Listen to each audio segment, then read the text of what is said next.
അത് വലിയ പെരുന്നാളിന്റെ 2 റക്അത്ത് സുന്നത്ത് നിസ്കാരമാണെന്നും വൻഹർ നിങ്ങൾ അല്ലാഹുവിലേക്ക് വേണ്ടി ബലിയർക്കുക ഈ ദിവസം ചെയ്യുന്ന ഏറ്റവും പ്രധാനപ്പെട്ട ഒരു കർമ്മം ഇനി ബാക്കിയുണ്ടായിരിക്കെ അതിന്റെ സമയം കഴിയണമെങ്കിൽ ഇവിടെ 2 റക്അത്ത് നിസ്കാരവും ഖുതുബവും കഴിഞ്ഞതിന് ശേഷമാണ് ഉളഹിയ്യത്തിന്റെ സമയം തുടങ്ങുന്നത്. അതിനെല്ലാം ഒരുങ്ങി നിൽക്കുന്ന നമ്മളോട് ഈ ബലി പെരുന്നാൾ കൊണ്ട് ലോക മുസ്ലിമീങ്ങൾ എന്താണ് ഉദ്ദേശിക്കുന്നത്? പരിശുദ്ധമായ ഇസ്ലാം സൃഷ്ടാവായ റബ്ബുൽ ഇസ്സത്ത് എന്തിനാണ് ഇങ്ങനെ ഒരു ആഘോഷ ദിവസം നമുക്ക് കണക്കാക്കി തന്നിരിക്കുന്നത്? നമുക്കറിയാം 4000 കൊല്ലങ്ങൾക്ക് മുമ്പ് മഹാനായ ഖലീലുള്ളാഹി സയ്യിദുനാ ഇബ്രാഹിം നബി അലൈഹിസ്സലാമിന്റെയും അവിടുത്തെ പ്രിയപ്പെട്ട പുത്രനായ ഇസ്മായിൽ അലൈഹിസ്സലാമിന്റെയും അവിടുത്തെ ഭാര്യയായിരിക്കുന്ന ഹാജറിന്റെയും സ്മരണ പുതുക്കിക്കൊണ്ട് ലോകത്തിന്റെ നാനാ ഭാഗങ്ങളിൽ നിന്ന് രാഷ്ട്രാന്തരങ്ങളിൽ നിന്ന് കോടാനക്കോടി ജനങ്ങൾ ഓരോ വർഷത്തിലും 20ന്റെയും 25 ലക്ഷത്തിന്റെയും ഇടയിലുള്ള ഹജ്ജാജികളായ ആളുകളുടെ ഇഹ്റാമിന്റെ വസ്ത്രം ധരിച്ചുകൊണ്ട് 2 വസ്ത്രം മാത്രം ധരിച്ചുകൊണ്ട് അവിടുത്തെ രാജാവും പ്രജയും പാവപ്പെട്ടവരും പണക്കാരനും കറുത്തവരും വെളുത്തവരും കോടീശ്വരനും ഭിക്ഷ വേങ്ങിക്കൊണ്ട് ജീവിക്കുന്ന ആളുകളും എല്ലാവരും ഏകമായ ഡ്രസ്സിലൂടെ ഒരേ വേഷത്തിലൂടെ ഏകമായ തക്ബീറിന്റെ ധ്വനി ലബ്ബൈകയുടെ ആ തൽബിയത്തിന്റെ വചനങ്ങളിലൂടെ പരിശുദ്ധമായ കഅബ ശരീഫിനെ തവാഫ് ചെയ്തുകൊണ്ട് നമുക്കറിയാം ഇന്നലെ വിശുദ്ധമായിരിക്കുന്ന ആ വിശുദ്ധമായ അറഫ ഭൂമിയിൽ സംഗമിച്ചതിന് ശേഷം ഇന്നലെ രാത്രി നമ്മൾ കടന്നതാണ്. അതിന്റെ ശേഷം അറഫയിൽ നിന്ന് നേരെ കടന്നു വന്നത് മുസ്ദലിഫ എന്ന് പറയുന്ന ആ പ്രദേശത്തിലൂടെ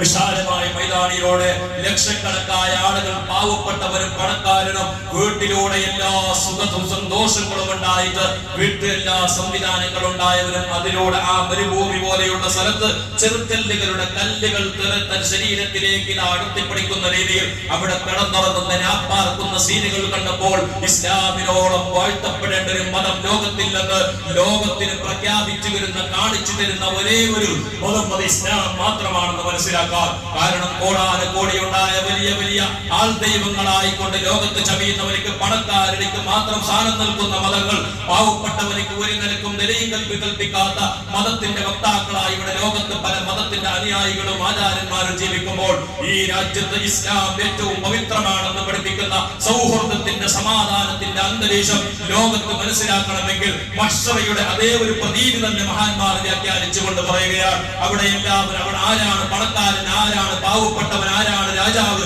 ആരാണ് പ്രജ എന്നറിയാത്ത രീതിയിൽ ഒരേ വേഷത്തിലൂടെ വിശുദ്ധമായ കഅബ ശരീഫിലേക്ക് ഈ ലക്ഷക്കണക്കായ ആളുകളെ അല്ലാഹു വിളിച്ചു വരുത്തിയിട്ടുണ്ടെങ്കിൽ അവിടെ സമർപ്പിക്കപ്പെടേണ്ട ഏറ്റവും വലിയ സ്മരണയാരാണ്? മഹാനായ ഖലീലുള്ളാഹി സയ്യിദുനാ ഇബ്രാഹിം നബി അലൈഹിസ്സലാം.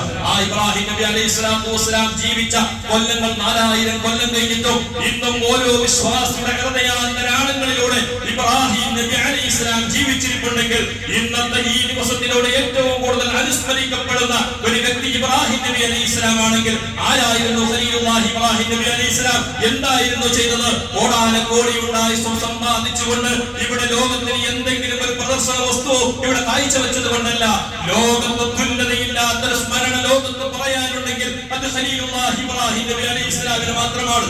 സമർപ്പണ മനോഭാവം ലോകത്ത് ഇല്ലാതെയായപ്പോഴാണ് ഈ മുസ്ലിം സമുദായം അധപ്പതനത്തിന്റെ പരാജയത്തിന്റെ അവസ്ഥയിലേക്ക് കൂപ്പുകുത്തിക്കൊണ്ടിരിക്കുന്നത് നമ്മൾ മനസ്സിലാക്കണം. സമർപ്പണം എന്താണെന്ന് പഠിക്കണമെങ്കിൽ ഇസ്ലാമിന് പഠിക്കണം. ഇസ്ലാമിലൂടെ ഏറ്റവും വലിയ സമർപ്പണം പഠിപ്പിക്കുന്നത് ഖലീലുള്ളാഹി ഇബ്രാഹിം നബി അലൈഹിസ്സലാമിനാണ്. തന്റെ പ്രായമായിട്ടും മക്കളില്ലാതെ സങ്കടത്തോടെ കഴിഞ്ഞുകൊടുന്ന ഇബ്രാഹിം അലൈഹിസ്സലാമിനും അവിടുത്തെ പത്നിയായ ഹാജറിനും അവിടുത്തെ മക്കളില്ലാത്ത സങ്കടത്തോടെ നിരാശയോടെ നിൽക്കുമ്പോൾ തനിക്കൊരു മകനുണ്ടായാൽ ആ മകനെ അല്ലാഹുവിന് വേണ്ടി ബലിയെടുക്കാമെന്ന് നേർച്ച ചെയ്തുകൊണ്ട് മഹാനായ ഖലീലുള്ളാഹി ഇബ്രാഹിം നബി അലൈഹിസ്സലാമിന് അത് അവിടുന്ന് ജീവിക്കുമ്പോൾ തന്റെ എല്ലാ അവസ്ഥകളും അവിടുന്ന് അവിടുന്ന് പ്രതീക്ഷിച്ചില്ല തനിക്കൊരു മകനുണ്ടാകുമെന്ന്. ആ സമയത്താണ് മഹാനായ ഖലീലുള്ളാഹി ഇബ്രാഹിം നബി അലൈഹിസ്സലാമിന് ഒരു സുന്ദരനായ ഒരു കുട്ടിയെ അല്ലാഹു കൊടുക്കുന്നത്. മഹാനായ ഇസ്മായിൽ നബി അലൈഹിസ്സലാം ആ ഇസ്മായിൽ അലൈഹിസ്സലാത്തു വസ്സലാമുമായി സന്തോഷത്തോടെ മാതാപിതാക്കളോടൊത്ത് മകൻ ജീവിക്കുന്നതിന്റെ ഇടയിലാണ്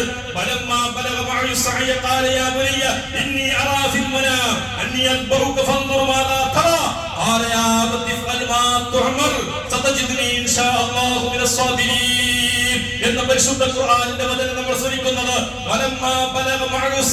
മഹാനായ ഇബ്രാഹിം നബി അലൈഹിസ്സലാത്തു വസ്സലാമിന്റെ കൂടെ ഇസ്മായിൽ അലൈഹിസ്സലാത്തു വസ്സലാം കളിച്ചു വളരുന്ന കാലം എന്താണ് നമ്മൾ എടുത്തു പറയാൻ കാരണം? ഒരു ഉമ്മാക്ക് കുട്ടിയോടുള്ള ഏറ്റവും കൂടുതൽ സ്നേഹമുണ്ടാകുന്നത് കുട്ടിയുടെ വളർച്ച ആ മാതാപിതാക്കളുടെ കളിച്ചു വളരുന്ന സമയം 6, 7 അല്ലെങ്കിൽ 5, 6 വയസ്സ്, ആ ഒരു കുട്ടിക്കാലത്തിന്റെ ഇടയിലൂടെ തന്റെ മക്കൾക്ക്, തന്റെ മക്കളോട് ഉപ്പാക്കുണ്ടാകുന്ന സ്നേഹം അത് പറഞ്ഞറിയിക്കാൻ പറ്റാത്തതാണ്. എത്രയോ പ്രവാസ ലോകത്ത് ജീവിക്കുന്ന പ്രവാസികൾ തന്റെ കുഞ്ഞു മക്കളെ കാണാൻ വേണ്ടി ലക്ഷക്കണക്കിന് രൂപ ചെലവാക്കി നാട്ടിലേക്ക് വരുന്ന പ്രവാസികളോട് ചോദിച്ചാൽ, എന്റെ ഒരു പെരുന്നാൾ, ഒരു ദിവസത്തിന്റെ ആഘോഷത്തിന് വേണ്ടി ഇത്രയും പണം ചെലവാക്കി ടിക്കറ്റ് എടുത്തുകൊണ്ട് വരണമെന്ന് ചോദിക്കുമ്പോൾ തന്റെ മകനോടുകൂടെ, തന്റെ മോളോടുകൂടെ ഒരു പെരുന്നാൾ ആഘോഷിക്കാൻ എനിക്ക് കിട്ടുന്ന ഏറ്റവും വലിയ സൗഭാഗ്യമാണെന്ന് കണക്കിലാക്കിയ രക്ഷിതാക്കളുള്ള കാലമെങ്കിൽ ആ സമയത്താണ് മഹാനായ ഇസ്മായിൽ അലൈഹിസ്സലാം വളർന്നുകൊണ്ട് സന്തോഷത്തോടെ തന്റെ പ്രതീക്ഷയായി വളരുമ്പോൾ അല്ലാഹു സുബ്ഹാനഹു വ തആല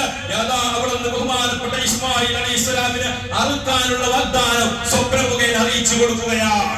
ഒരു വട്ടമല്ല, 2 വട്ടമല്ല, 3 തവണ സ്വപ്നം കാണുന്നു. മഹാനായ ഇബ്രാഹിം നബി അലൈഹിസ്സലാം സ്വപ്നം സാക്ഷാത്കരിക്കാൻ പോയ അവിടുന്ന് ഇസ്മായിൽ അലൈഹിസ്സലാമിനോട് ചോദിക്കുന്നു, യാ ബുനിയ, എന്റെ കുഞ്ഞുമോനെ, ഇന്നി അറാ ഫിൽ മനാമി അന്നി അദ്ബഹുക, നിന്നെ അറുക്കാൻ എനിക്ക് സ്വപ്നത്തിലൂടെ രാജാവായ റബ്ബിന്റെ വാഗ്ദാനം കൽപ്പന വന്നിട്ടുണ്ട്. ഒന്ന് ആലോചിച്ചു നോക്കൂ. തന്റെ മകനെ ഏതെങ്കിലും സ്ഥാപനത്തിൽ കൊണ്ടുപോയി കൂട്ടാനല്ല, മറ്റുള്ള ഏതെങ്കിലും കലാലയത്തിൽ കൊണ്ടുപോയി ചേർക്കാനല്ല, അല്ലെങ്കിൽ 2 കൊല്ലം മകനെ വിട്ടു നിൽക്കണമെന്നല്ല, സ്വന്തം കൈകൊണ്ട്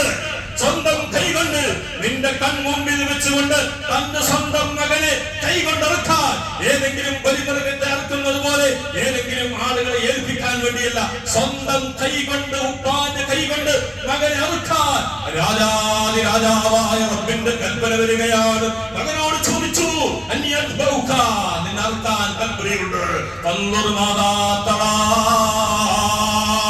എന്താ നിന്റെ കൽപ്പന, നിന്റെ അഭിപ്രായം എന്താണ്? മകനോട് ചോദിക്കുന്നു. ആ ഉപ്പക്കൊത്ത സ്നേഹത്തിന്റെ സ്നേഹനിധിയായ മകന് പറയുകയാ, അല്ലാഹു എന്താണോ കൽപ്പിച്ചിട്ടുള്ളത്, രാജാവായ റബ്ബ് എന്താണോ കൽപ്പിച്ചിട്ടുള്ളത്, ഞാൻ അല്ലാഹുവിൽ നിന്നാണ്, നിങ്ങൾ അല്ലാഹുവിൽ നിന്നാണ്, എന്നെ തന്നത് റബ്ബാണ്. ആ റബ്ബിനെ കറുക്കാൻ എനിക്കൊരു മടിയുമില്ല, പ്രയാസവുമില്ല.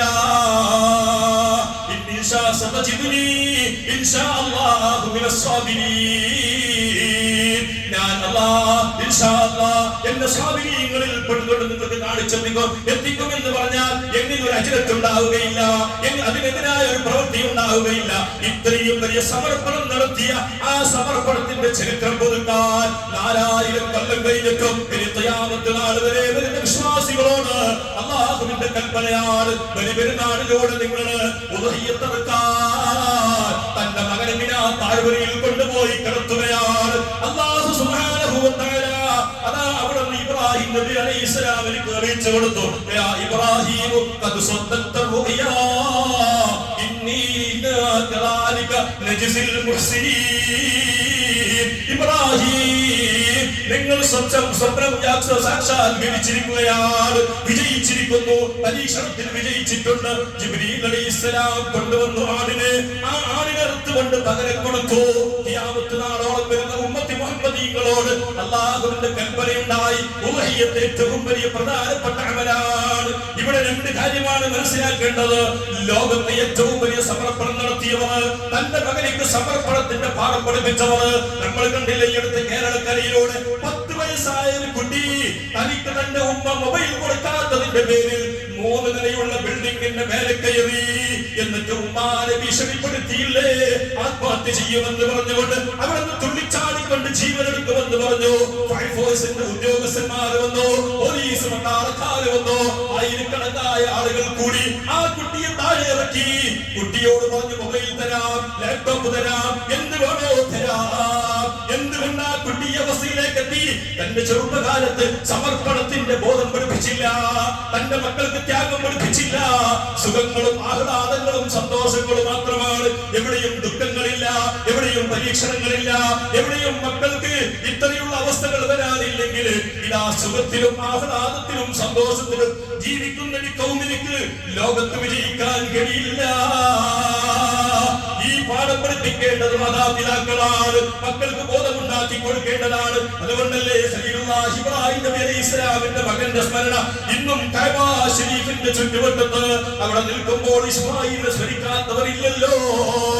ആ ഒരു സമർപ്പണ ബോധമാണ്, ആ ഒരു ത്യാഗോജ്ജലമായ ചരിത്രമാണ് ബലിപെരുന്നാളിലൂടെ നമ്മൾ പഠിപ്പിക്കുന്നതെങ്കിൽ, നമ്മൾ അറിയേണ്ടതെങ്കിൽ എന്റെ പ്രിയപ്പെട്ട രക്ഷിതാക്കളോട്, എന്റെ നല്ലവരായ രക്ഷിതാക്കളോട് പറയാനുള്ളത്, പെരുന്നാളിന്റെ സന്ദേശത്തിലൂടെ നമ്മൾ പഠിക്കേണ്ട പാഠം അല്ലാഹുവിനെ നമ്മൾ മനസ്സിലാക്കുക, റബ്ബിനെ നമ്മൾ മനസ്സിലാക്കുക, പ്രവാചകന്മാരുടെ ത്യാഗോജ്ജലമായ ചരിത്രത്തിലൂടെ നമ്മൾ പാഠം പഠിക്കുക. ഇവിടെ ദുനിയാവിലൂടെ പലതരത്തിലുള്ള പരീക്ഷണങ്ങൾ വരും. ആ പരീക്ഷണങ്ങളിലെല്ലാം റബ്ബിലേക്ക് സമർപ്പണം നടത്തിയ ഒരാളും ലോകത്ത് പരാജയപ്പെട്ടിട്ടില്ല എന്നതിന്റെ ഏറ്റവും വലിയ തെളിവാണ് ഇബ്രാഹിം നബി അലൈഹി ഇസ്ലാമിന്റെ തീക്കുണ്ടത്തിലേക്ക് വലിച്ചെറിഞ്ഞപ്പോൾ അവിടുന്ന് ഇബ്രാഹിം നബി അലൈഹി ഇസ്ലാം പറഞ്ഞ വചനം ഹസ്ബിയല്ലാഹു നിഅമൽ വകീൽ നിഅമൽ മൗലാ വനിഅമൻ നസീർ ഖുൽനാ യാ നാറു കുനി ബർദൻ വസലാമൻ അലാ ഇബ്രാഹിം. ആ സമയത്ത് ആ ഒരു വചനം കൊണ്ട് ഹസ്ബിയല്ലാഹ്, എനിക്ക് എന്റെ റബ്ബ് മതി എന്ന നാവ് കൊണ്ട് പറഞ്ഞിട്ടേ ഉള്ളൂ. അല്ലാഹുവിന്റെ കൽപ്പനയുണ്ടായി, ഖുൽനാ യാ നാറു കുനി ബർദൻ വസലാമ. ഇബ്രാഹിമിലേക്ക് തീ അതാ എയർ കണ്ടീഷനായി മാറി. എന്തുകൊണ്ട്? പരീക്ഷണങ്ങൾ അതാ അവിടുന്ന് അതിജീവിക്കാൻ കഴിഞ്ഞു, അല്ലാഹുവിലേക്ക് സമർപ്പിക്കാൻ കഴിഞ്ഞെങ്കിൽ എന്റെ പ്രിയപ്പെട്ട മുഅ്മിനീങ്ങളോട്, എന്റെ നല്ലവരായ രക്ഷിതാക്കളോട് പറയാനുള്ളത്, ലോകത്തുള്ള ജനങ്ങളോട്, ലോകത്തുള്ള ജനങ്ങൾക്ക് പഠിപ്പിച്ചു തരുന്ന ഏറ്റവും വലിയ പാഠം ഖലീലുല്ലാഹി ഇബ്രാഹിം നബി അലൈഹിസ്സലാം. ആളുകൾ എത്താത്തതിന്റെ പേരിൽ 10 മിനിറ്റ് മുന്നോട്ട് കൊണ്ടുപോകുന്നതാണ്. കാരണം 8 മണിക്ക് ജനങ്ങള് 8 മണിക്കാണ് കൂടിയിട്ടുണ്ടാവുന്നത്. കുറെ ആളുകൾ എത്താൻ ബാക്കിയുണ്ട്. മുഅ്മിനീങ്ങളോട്, സത്യവിശ്വാസികളോട് പറയാനുള്ളത്, ആ ഖലീലുല്ലാഹി ഇബ്രാഹിം നബി അലൈഹിസ്സലാം ലോകത്ത് പഠിപ്പിച്ച പാഠം ഇന്നും നമുക്കറിയാം. ഇന്നലെയുടെ ദിവസങ്ങളിലൂടെ താഴ്വരയിലൂടെ ഇതാ ആയിരക്കണക്കായ ലക്ഷക്കണക്കായ ഹജ്ജാജുകൾ ഭൂമിയിലൂടെ ചുട്ടുകൊള്ളുന്ന മശ്ശറ പോലെയുള്ള ചൂട് കൊണ്ട് സഹിക്കാൻ കഴിയാതെ ഒരു ഭാഗത്തിനത്തെ സൗദി ഗവൺമെന്റ് പുതിയ പുതിയ സംവിധാനങ്ങൾ അവിടെ നിന്ന് പ്രത്യേകമായിരിക്കുന്ന ആ കൂറുകളൊക്കെ വെച്ചുകൊണ്ട് പല നിലക്കുള്ള വാട്ടർ സംവിധാനങ്ങളൊക്കെ സിസ്റ്റം ഏർപ്പെടുത്തിക്കൊണ്ട് ആ ഹജ്ജാജുകൾ സ്വീകരിച്ചുകൊണ്ട് പോകുമ്പോൾ എല്ലാവർക്കും ഒന്നേ ഉള്ളൂ, എല്ലാവർക്കും മനസ്സിന്റെ ഉള്ളിൽ ഒന്നേ ഉള്ളൂ. ലക്ഷക്കണക്കിന് രൂപ ചെലവാക്കി പോയവർ അവർ സ്മരിക്കുന്നത് ഖലീലുല്ലാഹി ഇബ്രാഹിമിനെ ആണെങ്കിൽ ആ ജീവിതത്തിൽ നമുക്ക് നമുക്ക് കാണണ്ടേ, നമുക്ക് അനുഭവിക്കണ്ടേ. ആ അനുഭവത്തിന്റെ ആ ഒരു സമർപ്പണത്തിന്റെ പാഠം എന്റെ വിശ്വാസികളെ, ജീവിതത്തിൽ എന്റെ വിശ്വാസികളോട് എനിക്ക് പറയാനുള്ളത്, നമ്മുടെ കൂട്ടത്തിൽ ഒരുപാട് ഹജ്ജ് നിർബന്ധമായവരുണ്ട്. ഇത് വെള്ളിയാഴ്ച പറഞ്ഞാലും പക്ഷേ വെള്ളിയാഴ്ച ചുരുങ്ങിയ ആളുകൾക്ക് ഇത് കേൾക്കാൻ സാധിക്കുകയുള്ളൂ. അധികം ആളുകളും കേൾക്കാറില്ല. നമ്മുടെ ജമാഅത്തിൽ തന്നെ, നമ്മുടെ ഈ കൂടിയവരിൽ തന്നെ ഹജ്ജ് നിർബന്ധമായിട്ടും അടുത്ത കൊല്ലമാകട്ടെ, അടുത്ത കൊല്ലമാകട്ടെ, അടുത്ത കൊല്ലമാകട്ടെ എന്ന് കാത്തു നിൽക്കുന്ന എന്റെ ഈമാനുള്ള നല്ലവരായ രക്ഷിതാക്കളോട് മഹാനായ സയ്യിദുനാ മുഹമ്മദ് റസൂലുള്ളാഹി സ്വല്ലല്ലാഹു അലൈഹി വസല്ലം തങ്ങൾ പറയുന്ന ഹദീസ് നിങ്ങൾ മനസ്സിലാക്കണം. ഹബീബായ തങ്ങൾ പറഞ്ഞു, ഒരാൾക്ക് ഹജ്ജ് ചെയ്യാനുള്ള സംവിധാനങ്ങൾ ഉണ്ടായി, സാമ്പത്തികമായ ശേഷി ഉണ്ടായി, ശാരീരികമായ ആരോഗ്യമുണ്ടായി, പോകാനുള്ള വഴികളൊന്നും തടസ്സമില്ലാതെ സൗകര്യമായിട്ടും അവൻ ഹജ്ജിന് പോയില്ലെങ്കിൽ അവൻ മരിക്കുക ഒന്നിരിക്കലോ യഹൂദിയായിട്ടാണ് അല്ലെങ്കിൽ നസ്രാണിയായിട്ടാണ്. ഗൗരവമുള്ള വിഷയമാണ്. അതുകൊണ്ട് കൂടിയ രക്ഷിതാക്കളോട്, ബാല്യക്കാരോട്, 20, 25, 30, 35 വയസ്സായ നല്ലവരായ എന്റെ അനുജന്മാരോട്, എന്റെ ജ്യേഷ്ഠന്മാരോട് പറയാനുള്ളത്, ജീവിതത്തിൽ ഇത് ആഗ്രഹം വേണം, ജീവിതത്തിൽ ഹജ്ജ് ചെയ്യാനുള്ള ആഗ്രഹം വേണം. 1,24,000-ഓളം വരുന്ന പ്രവാചകന്മാർ മുഴുവൻ ഹജ്ജ് ചെയ്തവരാണ്. ഒരു നബി പോലും ഹജ്ജ് ചെയ്യാതെ കഴിഞ്ഞു പോയിട്ടില്ല. മഹാനായ സയ്യിദുനാ ആദം നബി അലൈഹി സ്വലാത്തു വസ്സലാം 40 തവണ ഇന്ത്യയിൽ നിന്ന് നടന്നുകൊണ്ട് കാൽനടയായി ഹജ്ജ് ചെയ്തു എന്നൊക്കെ ചരിത്രം രേഖപ്പെടുത്തി കിടക്കുമ്പോ സർവ്വ പ്രവാചകന്മാരും ചെയ്ത ഒരു പുണ്യകർമ്മമാണ്. അതുകൊണ്ട് ആഗ്രഹം വെച്ചോ, ആഗ്രഹം വെച്ചുകൊണ്ട് റബ്ബിനോട് ദുആ ചെയ്യ്. എന്റെ റബ്ബിനോട് ദുആ ചെയ്യാൻ നിങ്ങൾക്ക് തരാതിരിക്കുകയില്ല. ജീവിതത്തിൽ കാണണം കഅബ ശരീഫ്. ആ കഅബ ശരീഫ് പോയി കാണുമ്പോൾ ഏതൊരു ഈമാനുള്ള മനുഷ്യന്റെ ഹൃദയം പൊട്ടിപ്പോകുന്ന സീനാണ്. കഅബ ശരീഫിന് 3 വയസ്സിലൂടെ ഉമ്മയുടെ മടിത്തട്ടിൽ വെച്ചുകൊണ്ട് നമ്മൾ കേൾക്കാൻ തുടങ്ങിയതാണ്. നമ്മുടെ കഅബ ശരീഫാണെന്ന് എത്രയോ കൊല്ലമായി നമ്മൾ എന്റെ പടിഞ്ഞാറ് ഭാഗത്തേക്ക് നിസ്കരിക്കുന്നു. അങ്ങോട്ട് നിസ്കരിച്ചാൽ നിസ്കാരം സ്വഹിയല്ല, ഇങ്ങോട്ട് നിസ്കരിച്ചാൽ സ്വഹിയല്ല. ഒരേ ഒരു ഭാഗം നിർണയിച്ചിരുന്നു നമ്മുടെ പണ്ഡിത ലോകം. ഗോളശാസ്ത്ര പണ്ഡിതന്മാർ അതിന് വ്യക്തമായി നമുക്ക് അടയാളപ്പെടുത്തി തന്നു. അത് പടിഞ്ഞാറ് ഭാഗത്തിന്റെ പ്രത്യേകത എന്തുകൊണ്ട്? ആ കഅബ ശരീഫ് നിലകൊള്ളുന്ന ഖിബ്ല, ആ ഖിബ്ലയുടെ നേരെ ദിശയിലേക്ക് തിരിഞ്ഞ് നിസ്കരിക്കണം. ആ ഖിബ്ലയെ 40 കൊല്ലമായവർ, 50 കൊല്ലമായവർ, 60 കൊല്ലമായവർ നിസ്കരിക്കാൻ തുടങ്ങി. ഇന്ന് വരെ കഅബ ശരീഫ് കണ്ടിട്ടില്ലെങ്കിൽ എന്റെ പ്രിയപ്പെട്ടവരെ, സാമ്പത്തികമായി ശേഷിയില്ലാത്തവരോടല്ല ഞാൻ പറയുന്നത്. നിങ്ങൾക്ക് നിങ്ങളുടെ നിയത്തനുസരിച്ചുകൊണ്ട് നിങ്ങൾക്ക് പ്രതിഫലം കിട്ടും. സാമ്പത്തികമായി ശേഷിയുണ്ടായവർ 1.5 കോടിയും 2 കോടിയും 3 കോടിയും ചെലവാക്കി പണം വീടുണ്ടാക്കുന്നവർ 10, 20, 30 ലക്ഷം രൂപ ചെലവ് ചെയ്തുകൊണ്ട് വീടുകൾ നിർമ്മിച്ചവർ, 15 25 ലക്ഷത്തിന്റെയും കാറിൽ പോകുന്നവർ, എല്ലാ തരത്തിലുള്ള എസ്റ്റേറ്റുകളും ഒരുപാട് ലാൻഡുകളും കച്ചവടങ്ങളും നടത്തിക്കൊണ്ട് എത്രയോ സ്വത്തുകൾ ഉണ്ടാക്കി വെച്ചവർ, ജീവിതത്തിൽ 5 ലക്ഷം രൂപ ചെലവാക്കി എന്റെ റബ്ബിന്റെ കഅബ ശരീഫ്, ആ കഅബ ശരീഫ് കാണാൻ എനിക്കൊരു ഹജ്ജ് ചെയ്യാൻ അവസരം ഉണ്ടായിട്ടില്ലെന്ന് പറഞ്ഞാൽ അത് ഭാഗ്യമാണ്. ലോകത്തെ ഏറ്റവും വലിയ ഭാഗ്യം കെട്ടവൻ നിങ്ങളാണ്. അതുകൊണ്ട് കൂടിയ രക്ഷിതാക്കളോട് ഈ പെരുന്നാളിന്റെ സന്ദേശം എന്ന നിലക്ക് എല്ലാവരോടും ഓർമ്മപ്പെടുത്തുന്നു, ഇൻഷാ അല്ലാഹ് ഇത് പരിശുദ്ധമായ ദിവസമാണ്, ഇത് പരിശുദ്ധമായ സ്ഥലമാണ്, പരിശുദ്ധമായ സമയമാണ്. ഇന്ന് തന്നെ നിയ്യത്ത് വെച്ചോ, ഇൻഷാ അല്ലാഹ് അടുത്ത കൊല്ലത്തിന്റെ ഹജ്ജിന് ഞാനൊരു അപേക്ഷ കൊടുക്കും. ഇൻഷാ അല്ലാഹ് എന്റെ റബ്ബിലേക്ക് എത്തിക്കും. എന്റെ സാമ്പത്തിക ശേഷി എനിക്ക് അനുവദിച്ചിട്ടുണ്ട്. അതുപോലെ തന്നെ ഒരു വട്ടം ചെയ്തവർ അവരോട് ഞാൻ പറയുന്നു, സാമ്പത്തികമായി നിങ്ങൾക്ക് മെച്ചമുണ്ടെങ്കിൽ പക്ഷേ ഒരു ഹജ്ജ് കൊണ്ട് ചിലപ്പോൾ പലതും നമുക്ക് നഷ്ടപ്പെട്ടു പോയിട്ടുണ്ടാകും, പല കർമ്മങ്ങളും നമുക്ക് നഷ്ടപ്പെട്ടു പോയിട്ടുണ്ടാകും.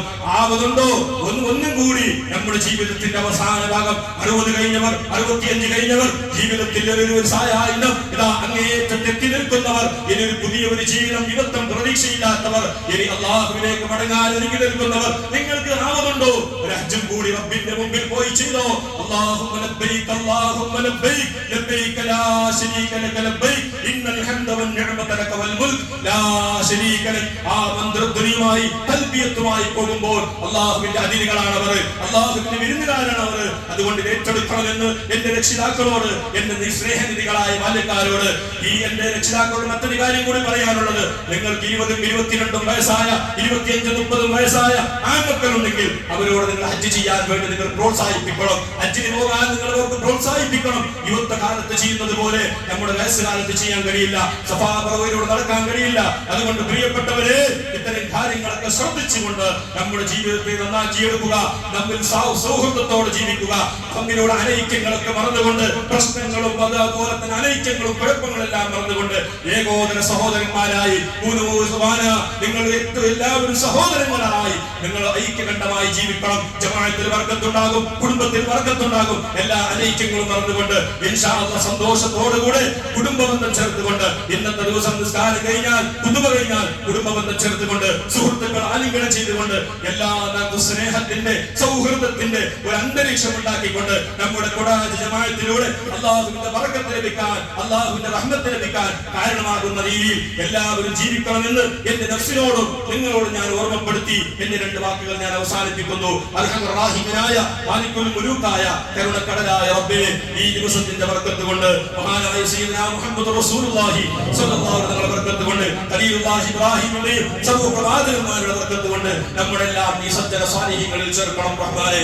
ഈ ലോകത്തും ഞങ്ങളെ നീ വിജയിപ്പിക്കണം റഹ്മാനേ. എല്ലാ തരത്തിലുള്ള സന്തോഷം ഞങ്ങൾക്ക് നീ നൽകണം അല്ലാഹ്. കൂട്ടത്തിൽ ഒരുപാട് മാരകമായ രോഗമുള്ള ആളുകളുണ്ട് റബ്ബേ, ദുആ ചെയ്യാൻ വേണ്ടി പറഞ്ഞവർ നമ്മുടെ ആമദുൽ ഉസ്താദ് പ്രത്യേകം ദുആ ചെയ്യാൻ വേണ്ടി പറഞ്ഞിട്ടുണ്ട്. അങ്ങനെ ഒരുപാട് ആളുകൾ നമ്മുടെ ജമാഅത്തിൽ അറിഞ്ഞവരും അറിയാത്തവരും എത്രയോ മാരകമായ രോഗം പിടിപെട്ട ആളുകളുണ്ട് റബ്ബേ. നീ ദുആ ഇജാബത്ത് ചെയ്യുന്ന സമയമാണ് അല്ലാഹ്. എല്ലാവർക്കും നീ ശിഫ നൽകണം അല്ലാഹ്. നമ്മുടെ മാതാപിതാക്കൾക്ക് ശിഫ നൽകണം റഹ്മാനേ. അവർക്കും ഞങ്ങൾക്കും ആയുസ് നീ നിലമാക്കി തരണം റഹ്മാനേ. ഞങ്ങളെ നീ പെട്ടെന്നുള്ള മരണങ്ങളെ തൊട്ട് കാക്കണേ റബ്ബേ. ഈ മൈതാനിയിൽ മരിച്ചു കിടക്കുന്ന നമ്മുടെ കുടുംബക്കാർ വേണ്ടപ്പെട്ടവർ എല്ലാ മുഅ്മിനീങ്ങൾ മുഅ്മിനാത്തുകൾക്കും നീ മഗ്ഫിറത്ത് നൽകണം റഹ്മാനേ എന്ന് മാത്രം പ്രാർത്ഥിച്ചുകൊണ്ട് 2 വാക്കുകൾ അവസാനിപ്പിക്കുന്നു. ഇൻഷാ അല്ലാഹ് നമസ്കാരം ആരംഭിക്കുകയാണ്.